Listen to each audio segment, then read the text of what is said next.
আসসালামু আলাইকুম। এই যে প্রচুর পরিমাণে গরু উঠছে, তবে ক্রেতা নেই, একদম ক্রেতা শূন্য। আসলে বাজারটা সকাল সকাল শুরু হয়, তো এখন জোহরে আজান দিচ্ছে। এখন এই মূলত 10টা 11টা 12টার দিকে মূল বাজার জমে। এখনও গরু আসা শেষ, তবে বেচা কেনা একেবারেই কম। যারা নিয়ে আসছে তারাই হতাশ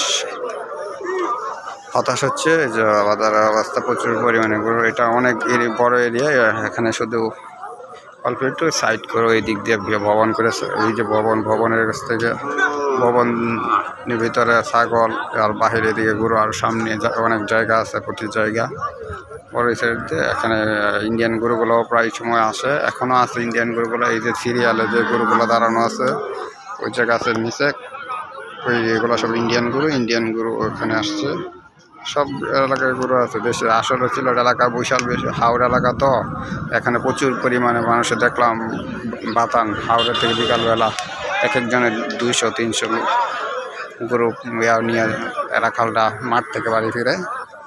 তবে এটা আসলেই অনেক এলাকার যে রাখালরা দিয়ে গরু করে মাঠে চড়ায়, তারা আসলে এত আজকে যে বাজার দেখলাম, বাজার অনুভূতি একেবারেই নগণ্য বাজার। এভাবে প্রান্তিক খামারিরা টিকে থাকা খুবই কঠিন।